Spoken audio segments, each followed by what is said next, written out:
조갑제 TV 시청자 여러분 안녕하십니까. 2022년 1월 6일 밤 8시 8분입니다.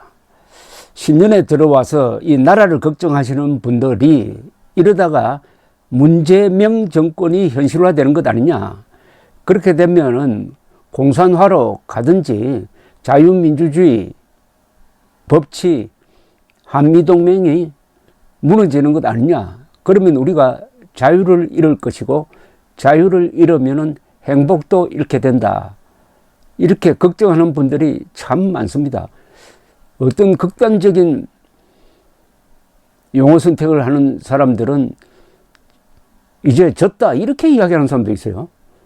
그런데 우리 국민들은 이런 위기가 오면은 들고 일어나는 특성을 갖고 있습니다. 걱정할 것 없습니다. 위기가 찬스입니다. 위기라는 걸 한자로 쓰면은 위험과 기회가 같이 있는 것 아니겠습니까?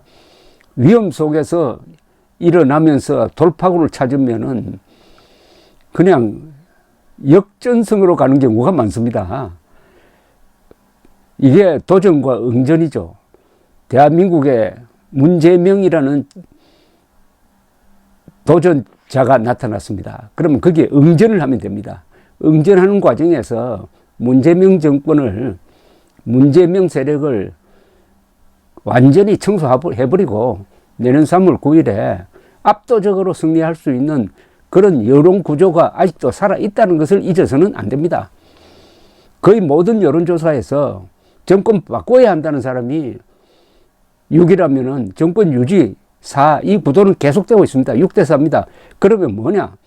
단일화만 이루어지면은 압도적으로 이긴다는 겁니다. 단일화만 이루어지면은 압도적으로 이긴다. 현실적으로 안철수, 윤석열 두 사람 중에 한 사람으로 단일화되면은 이길 수 있다 하는 게 오늘 여론조사에도 나와 있습니다. 그런데 그동안에는 안철수 후보 지지율이 5%대에 머물러 있어가지고 단일화 이야기를 꺼낼 수가 없었는데 이준석, 김종인이 합세를 해가지고 윤석열 지지율을 깎아내리니까 윤석열 지지율이 거의 고스란히 안철수 쪽으로 넘어갔습니다. 그래서 안철수, 윤석열 더하면은 상당한 차이로 이재명을 이기는 이런 구조가 형성이 되어 있습니다. 어떻게 보면은 이준석, 김종인 두 사람이 잘한 게 있는 것 같아요. 두 사람이 제일 미워하는 안철수를 현재 도와주고 있습니다. 간접적으로 도와주고 있어요. 역사가 이런 겁니다. 이게 세옹지마입니다. 미래를 인간이 내다보는 게 그렇게 쉽지 않습니다. 자기가 지금 하고 있는 행동이 누구를 도우느냐. 이준석은 지금까지 안철수를 그렇게 미워했는데 결국 안철수를 돕고 있습니다.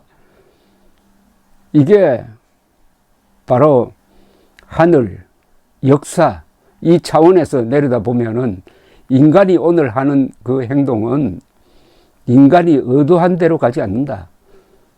오히려 의도한 거하고 반대로 갈 가능성이 있다. 이준석이 안철수를 도와주기 위해서 뛰었겠습니까? 안철수를 괴롭히려고 그동안 행동한 게 다 안철수 도와주는 쪽으로 갔으니까 이게 웃어야 될지 참 인생의 한 단면을 봅니다. 여론조사 기관인 RN서치가 MBN 매일경제 의뢰로 지난 4일에서 5일 사이 전국 만 18세 이상 남녀 1,003명을 대상으로 야권 후보, 그러니까 야권 단일 후보 적합도 조사를 했습니다. 플러스 마이너스 3.1%입니다. 여기서 안철수가 43.5, 윤석열이 32.7, 큰 차이로 안철수가 유리한 것처럼 나옵니다. 물론 이거는 역선택이 여기 들어가 있습니다. 즉 이재명 지지자들이 상당 부분 안철수 쪽으로 표를 몰아주고 있는 게 확실합니다. 그래서 이재명 지지자를 빼고 정권 교체를 원하는 사람들한테 물으면은 윤석열 후보가 높아요. 이 지난 경선 때 홍준표 대 윤석열 현상에서 나타났던 게 그대로 나타나고 있습니다. 단일 후보 경쟁력 조사에서도 안철수 43.3, 윤석열 35.8, 상당한 차이로 지금 안철수가 앞서는 걸로 나와 있습니다. 과거가 아니죠. 몇 달 전에 홍준표가 윤석열하고 앞섰던 그 이유와 똑같습니다. 예, 적합도 조사에서는 안 후보의 20대 지지율은 57.2, 30대 지지율은 51.1. 경쟁력 조사에서도 안철수 후보는 20대에서 50%, 30대에서 51.1%를 얻었습니다.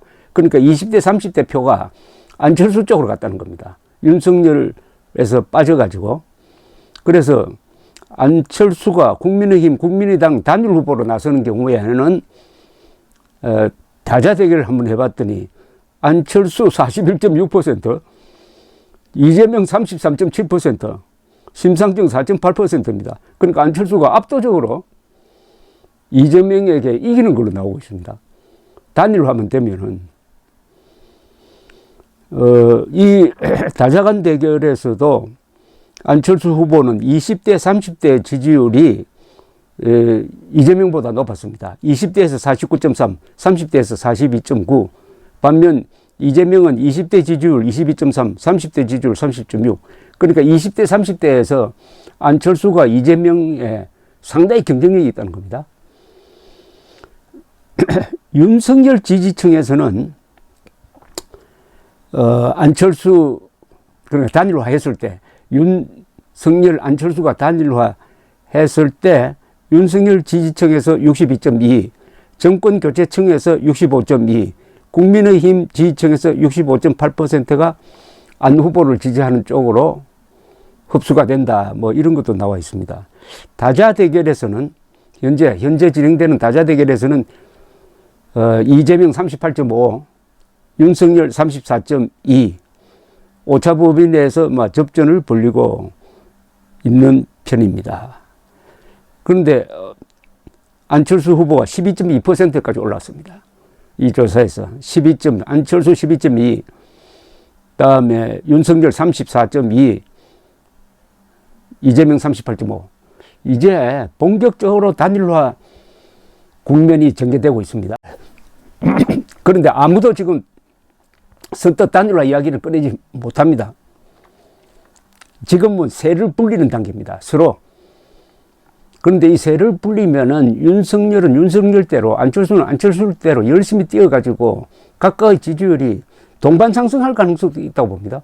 그러면 오히려 이재명 지지율이 축소될 가능성도 있습니다. 왜냐하면은 20대, 30대를 누가 가져가냐 하는 경쟁을 벌리니까, 이러면은 범보수의 이 파이가 커지는 겁니다. 경쟁하면 일단 커지는 거죠. 이렇게 해서 이달 말이나 다음 달 초에 드라마틱한 단일화 과정이 시작되고 합의된다면은 오히려 지금의 위기가 찬스를 만들어내는 겁니다. 이게 참 세상 일이 이런 겁니다. 정치에는 끝이 없다고 합니다. 정치에는 마지막이 없다고 합니다. 아, 망했구나 하는 순간이, 망하는 순간이 아니라 그게 바로 다시 일어나는 순간이 되는 거죠. 한국전쟁이 났을 때, 남침당했을 때 다 아이고 망했구나 생각 안 했습니까? 그렇게 생각 안 한 사람이 있죠. 바로 이승만 대통령 같은 분이죠. 이승만 대통령은 이게 오히려 찬스라고 생각했습니다. 북진의 찬스다. 통일의 찬스다. 그리고 한미동맹을 만들 찬스다. 그래야 6.25가 오늘날의 대한민국을 만들었습니다. 6.25가 없었으면 대한민국이 이렇게 발전하지 못합니다. 1968년 1.2.1 청와대 기습사건, 그게 없었으면 중화공업 건설이 없었을지 모릅니다. 기습을 당한 박정희 대통령이 이래서는 안 되겠다. 자주국방력 건설해야 되겠다. 그런데 자주국방력을 건설하려니까 중화공업의 기반이 없으면 안 되는 거예요. 그래서 70년대에 국력을 총동원해가지고 중화공업 만든 게 오늘 대한민국을 먹여 살리는 기반이 되고 있지 않습니까? 세상 일은 이런 겁니다. 그러니까 이준석, 김종인 두 사람 너무 미워하지 마십시오. 역사가 두 사람을 도구로 해가지고 안철수를 키우고 단일화 시장을 만들고 여기에서 극적 단일화가 이루어져가지고 안철수든 윤석열이든 단일 후보가 되면 이재명을 크게 이긴다. 그러면 500만 표 차이로 이길 수 있다 하는 저 예언이 그렇게 되면 적중을 합니다. 왜냐하면 단일화가 되면은 정권 교체를 원하는 국민 열망을 흡수할 수 있거든요. 무조건 단일화입니다. 단일화. 그럼 누가 단일화를 하느냐? 국민들의 압력이 있어야 됩니다. 지금부터 윤석열, 안철수, 국민의힘, 국민의당에 전화해가지고 무조건 단일화 해라.